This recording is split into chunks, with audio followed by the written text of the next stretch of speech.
विकास जनित असमानताएं अध्ययन का विषय है।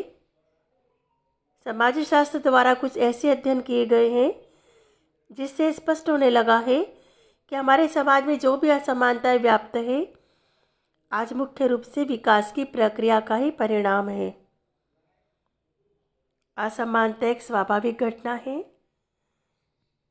और जिस तरह सभी लोगों और समाजों को एक दूसरे के पूरी तरह समान नहीं किया जा सकता, उसी तरह एक देश के सभी क्षेत्रों को और लोगों को पूरी तरह समान बनाना भी संभव नहीं है। और कुछ असमानता इस प्रकार की होती है,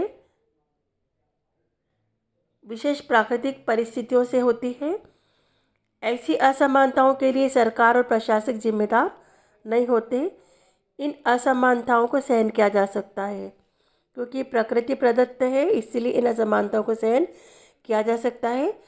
और दूसरी और कुछ विभिन्न क्षेत्रों के बीच बढ़ने वाली असमानताएं जो होती है उसका कारण होता है गलत योजना, निहित स्वार्थ या क्षेत्रीय विवादों का परिणाम। तो इस दिशा में विभिन्न असमानताएं एक गंभीर रूप ले लेती है। और यह भी सच है कि आदिम व्यवस्था से लेकर के वर्तमान औद्योगिक अवस्था तक मनुष्य के द्वारा समाज के विकास के लिए जितने भी प्रयत्न किए गए हैं उनके कारण मानव असमानताओं में लगातार वृद्धि हो रही है। अब यह असमानताएं समाज में हम मुख्य रूप से दो प्रकार से देख सकते हैं। पहला है सांस्कृतिक असमानता और दूसरी है भौतिक असमानता। जब विभिन्न क्षेत्र के रीति रिवाज, भाषा, विश्वास, मूल्य, कला, जीवन संस्कृति आदि से संबंधित भिन्नताएं जब होती हैं तो हम इसे असमानताओं का उदाहरण बना सकते हैं, सांस्कृतिक असमानता का उदाहरण, और इसे एक समस्या के रूप में नहीं देखा जाता। पर यदि दूसरी और विभिन्न स्थानों तथा वर्गों के लोगों को रोजगार के समान अवसर नहीं मिलते और उनकी प्रति व्यक्ति आय एक दूसरे से बहुत कम या अधिक होती है, उद्योगों का केंद्रीकरण कुछ विशेष क्षेत्रों में होता है और सत्ता पर कुछ विशेष वर्ग के लोगों का अधिकार हो जाता है, बड़ी संख्या में लोग आवास, स्वास्थ्य, पानी जैसी आधारभूत सुविधाओं से वंचित हो जाते हैं, तब ऐसी असमानताएं देश को प्रगति की ओर ले जाने की जगह तरह तरह के तनाव और आंदोलन को प्रोत्साहित करती है। तो विकास से उत्पन्न असमानता को समझने के लिए हमें विकसित, विकासशील और अल्प विकसित, डेवलप्ड, डेवलपिंग और अंडर डेवलप्ड समाजों के अंतर को समझना जरूरी है। अब हम देखेंगे यहाँ पर विकसित समाज क्या है। विकसित समाज वो होते हैं जिनमें प्रति व्यक्ति आय उपभोग की सामान्य आवश्यकताओं को पूरा करने से अधिक है और जिसमें सभी लोगों को पर्याप्त जो सुविधाएं होती है, नागरिक सुविधाएं, वो प्राप्त होती है। जैसे कि America, Italy, Sweden, France, England, Germany और जापान, ये सब हम विकसित समाजों के अंतर्गत रखते हैं। अब दूसरा प्रकार है विकासशील समाज। ऐसा समाज जिसमें जनसाधारण की सामाजिक आर्थिक समस्याओं को दूर करके उनके जीवन स्तर में सुधार लाने और जीवन की अनिवार्य सुविधाओं को देने के लिए विभिन्न प्रकार के विकास कार्यक्रम लागू किए जाते हैं। तो ऐसे जो देश होते हैं जहाँ पे सुधार का प्रयास किया जाता है और कार्यक्रमों की ज़रूरत होती है सरकार के माध्यम से, तो उसको हम कहेंगे विकासशील समाज। इसका उदाहरण है हमारा भारत और चीन सहित संसार के कई देश हैं जो विकासशील समाज की श्रेणी में आते हैं। तीसरा प्रकार है अल्पविकसित समाज। अल्पविकसित समाज का तात्पर्य उन समाजों से है जो आज भी जीवन की अनिवार्य आवश्यकताओं से वंचित है, साधनों का अभाव है उनके पास और अपना स्वयं का विकास करने में सक्षम नहीं है।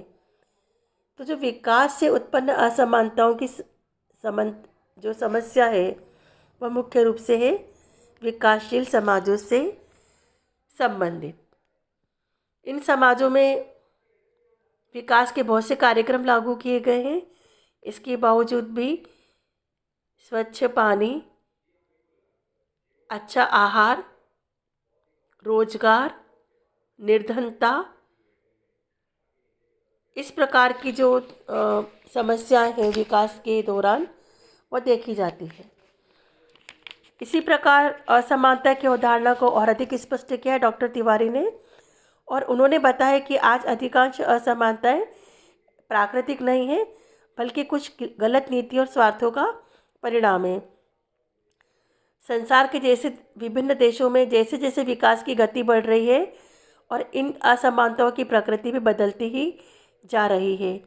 समाज का एक छोटा वर्ग ऐसा है जिसकी उपभोग व्यय की कोई सीमा नहीं है। दूसरी ओर विकासशील समाजों में जनसंख्या का एक बड़ा भाग अपनी मौलिक आवश्यकताओं को पूरा करने के लिए भी साधन जुटाने में असमर्थ है। जैसे कि अमेरिका और यूरोप के लोग देशों में यूरोप देशों के जो लोग हैं प्रतिवर्ष अपने कुत्ते और बिल्लियों जैसे पालतू पशुओं के भोजन पर $17 बिलियन की राशि व्यय कर देते हैं। एक अनुमान के अनुसार प्रतिवर्ष $12 बिलियन परफ्यूम्स में और $11 बिलियन केवल आइसक्रीम खाने पे खर्च कर दी जाती है। दूसरी ओर अफ्रीका और एशिया के बहुत से विकसित समाजों में केवल स्वच्छ पानी और स्वास्थ्य की व्यवस्था के लिए $9 बिलियन की राशि जरूरी है। वे इस राशि को जुटा पाने में असमर्थ है।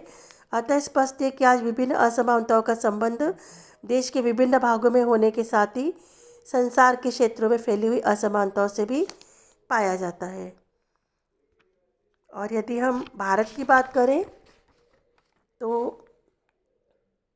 भारत में स्वतंत्रता से लेकर के आज तक की स्थिति का मूल्यांकन करेंगे तो स्पष्ट होगा कि सरकार द्वारा विभिन्न विकास कार्यक्रमों पर जितना व्यय किया जा रहा है उसका अधिकांश लाभ या तो कुछ विशेष क्षेत्रों को प्राप्त हुआ है या फिर एक बड़ी धनराशि पर समाज के प्रभावशाली लोगों का अधिकार हो गया है। इस कारण से जनसाधारण विकास के जो लाभ मिलना चाहिए उससे वंचित रह गया है और इन दोनों ही दशाओं ने विभिन्न असमानताओं को बढ़ाना प्रारंभ कर दिया है। तो ये थी विकास जनित असमानता की पृष्ठभूमि। इसके बाद वाले वीडियो में हम देखेंगे विकास जनित असमानताओं के विभिन्न रूप क्या क्या होते हैं।